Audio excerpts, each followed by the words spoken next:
Hello dear Pisces, मेरे channel पर आपका स्वागत है। अगर आपकी राशि पाइसेस यानी कि मीन है, ये रीडिंग आपके लिए है। ये आपके अगस्त की सेकेंड वीक की रीडिंग होने वाली है, लव प्लस करियर। सो अगर आपके मन में कोई सवाल है उसको सोच लीजिए ताकि आपकी रीडिंग में उसका जवाब आपको मिल जाए। सो चलिए शुरू करते हैं। ओके, 2 कार्ड्स ऑलरेडी आ गए हैं। हर्ट हैं, सैड एनर्जीज आ रही है बहुत ज़्यादा, फास्ट में जी रहे हैं।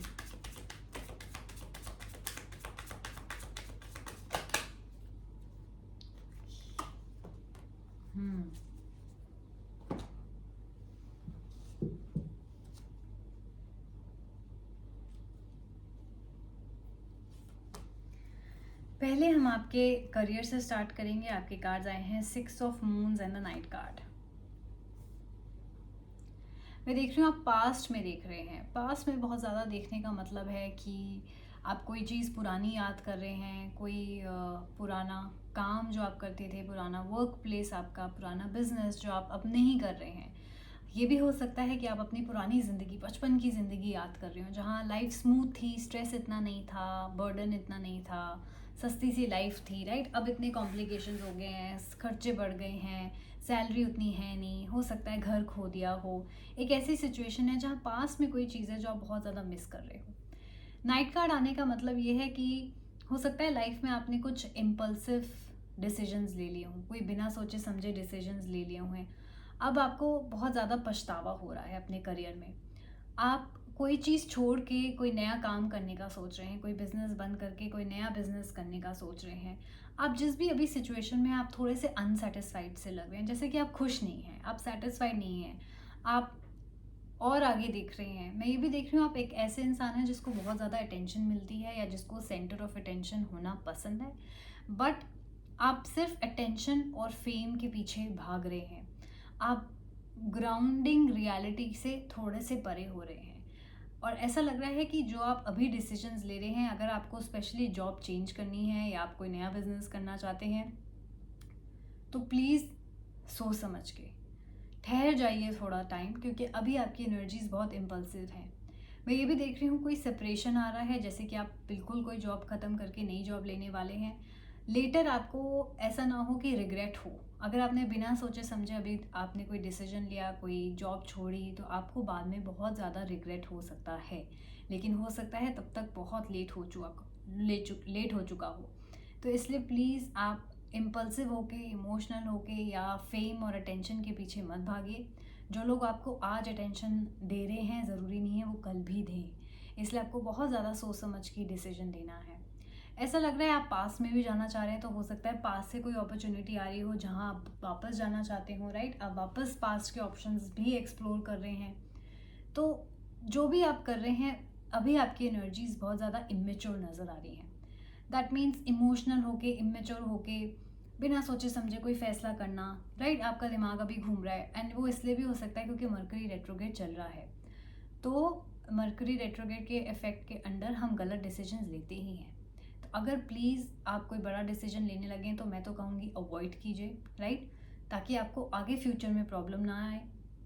जहाँ पर हैं वहाँ स्थिरता दिखाने की कोशिश करिए, वहीं फोकस करने की कोशिश करिए, क्योंकि अभी आपका लैक ऑफ फोकस है, जिसकी वजह से आप गलत डिसीजन लेने के आपके ज़्यादा चांसेस हैं। तो प्लीज़ थोड़ा सोच समझ के पाइसेस, ये थोड़ा सा क्रिटिकल वीक आपके लिए होगा when it comes to your career.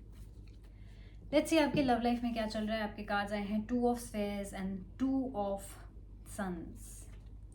तो आपके लिए 2-2 बहुत ही महत्वपूर्ण है, स्पेशली आपकी लव लाइफ में। उसको गूगल करके आप 2-2 देख सकते हैं मीनिंग क्या है, एंड 2-2 आपको बहुत ज़्यादा दिख भी रहा होगा। दिख रहा है तो ये रीडिंग 100% आपके लिए है। अबैंडनमेंट इश्यूज़ हैं आपको, पास में कोई आपको छोड़ के जा चुका है, एंड या किसी ने आपको चूज़ नहीं किया, किसी और को चूज़ किया, किसी ने आपको रिजेक्ट कर दिया। वो इश्यूज़ अभी भी आपके अंदर है ना। वो आपको अभी भी हर्ट करते हैं डीप डाउन। जैसे कि किसी फ्रेंड ने आपको फ्रेंड ना बना के किसी और को बना लिया, किसी लड़के ने लड़की को यानी आपको ना चूज़ करके किसी और लड़की के साथ शादी कर ली, किसी और को प्रेफरेंस दे दी। तो आपके अंदर वो जो एक अबैंडन मन वाला है ना, कि मुझे ये भी छोड़ देगा, मुझे ये फ्रेंड भी छोड़ देगी, एक ऐसी इश्यूज़ आपके अंदर हैं। जो आपको छोड़ के गया है, प्लीज़ तो बात समझिए कि कंपैटिबिलिटी भी बहुत बड़ी चीज़ होती है। अगर उसकी और उसकी ज़्यादा बन रही है तो आप, ज़रूरी नहीं है कि उसमें फिक्स होने की कोशिश करें। लाइक, तो किसी की किसी से बन रही है, इट्स ओके। आपको भी अपने कंपैटिबिलिटी वाला इंसान ज़रूर मिलेगा, चाहे ये फ्रेंडशिप है, चाहे ये सिबलिंग के रिलेशनशिप है, फैमिली के रिलेशनशिप है, या लव रिलेशनशिप्स है। कंपैटिबिलिटी इशू का आपका कार्ड आया है। मुझे ये दिख रहा है कि जो पास में आपको छोड़ के गया है, आपकी हो सकता है कंपैटिबिलिटी इश्यूज थे, यानी कि आपकी लड़ाई झगड़ा, आर्ग्यूमेंट्स, फाइट्स ज़्यादा होती थी as compare to love. Love थोड़ा सा मिसिंग था, अगर लव था भी तो भी कंपैटिबिलिटी इश्यूज थे, राइट। आप दोनों काफ़ी सिमिलर यानी कि स्ट्रॉन्ग पर्सनैलिटीज़ थे। उनको भी गुस्सा ज़्यादा आता था, आपको भी। आप भी इगोइस्टिक हो, वो भी इगोइस्टिक, तो ऐसे रिलेशनशिप काम नहीं आते, राइट। रिलेशनशिप को यिन एंड यांग एनर्जी चाहिए, यानी एक डोमिनेटिंग है तो दूसरा सबमिसिव हो। ये रिलेशनशिप तभी चल पाता है जब आप में से कोई एक या दोनों टाइम टू टाइम कॉम्प्रोमाइज़ करते रहे। अगर आप लोगों ने कॉम्प्रोमाइज़ नहीं करा तो ये रिलेशनशिप ऐसे ही चिक चिक चिक चिक चिक करके लड़ाई झगड़े के साथ ऑन एंड ऑफ चलता रहेगा, जहाँ आधे टाइम आपने एक दूसरे को ब्लॉक कर रखा है, आधे टाइम आप आर्ग्यूमेंट कर रहे हो, आधे टाइम में आप एक दूसरे की शक्ल नहीं देख रहे, राइट। और फिर अंदर ही अंदर आप हर्ट में जी रहे हो। तो अगर आपके रिलेशनशिप में अभी ये प्रॉब्लम आ रही है, ईगो की फाइट आ रही है, तो प्लीज़ कॉम्प्रोमाइज़ करिए। ये वीक आपको कॉम्प्रोमाइज़ करना है, एंड अपने पार्टनर से भी बात कीजिए कि कभी कभी वो भी कॉम्प्रोमाइज़ करे। यानी कि लड़ाई होगी, सॉरी बोल दिया, थोड़ा सा झुक गए, थोड़ा सा बात मान ली, राइट। ये कॉम्प्रोमाइज़ आपको करने पड़ेंगे।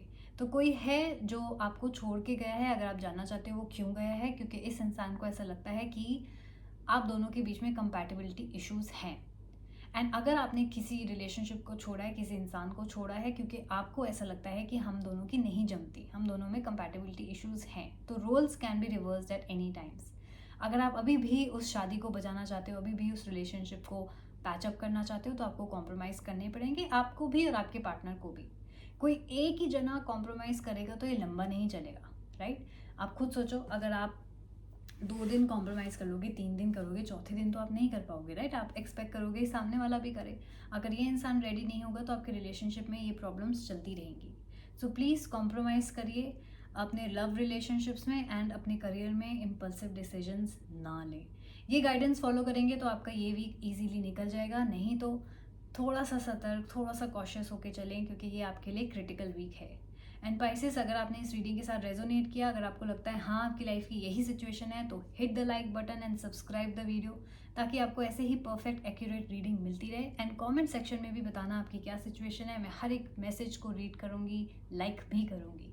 एंड येस, अगर आपको पर्सनल रीडिंग बुक करानी है, अगर आपको लगता है कि मेरे भी कुछ सवाल हैं जो मैं आपसे पूछना चाहती हूँ, तो आप पर्सनल रीडिंग्स बुक करा सकते हैं। रिचुअल्स अवेलेबल हैं, spiritual counselling sessions, audio video call sessions, बहुत सारी चीज़ें अवेलेबल हैं। डिस्क्रिप्शन बॉक्स चेक करिए, ईमेल कीजिए मुझे प्राइसेस जानने के लिए या बुकिंग कराने के लिए, नहीं तो डायरेक्टली मेरी इंस्टाग्राम पे आप मुझे फॉलो भी कर सकते हैं।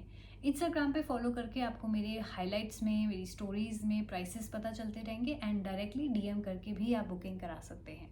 सो येस, मेरी बहुत ही बजटेड रीडिंग है, 215 रुपीज़ से स्टार्ट हो जाती है। पैकेजेस 1000 रुपये से कम के हैं, जहाँ पे आपके 4 सवाल और एक फ्री रेमेडी भी दी जाएगी।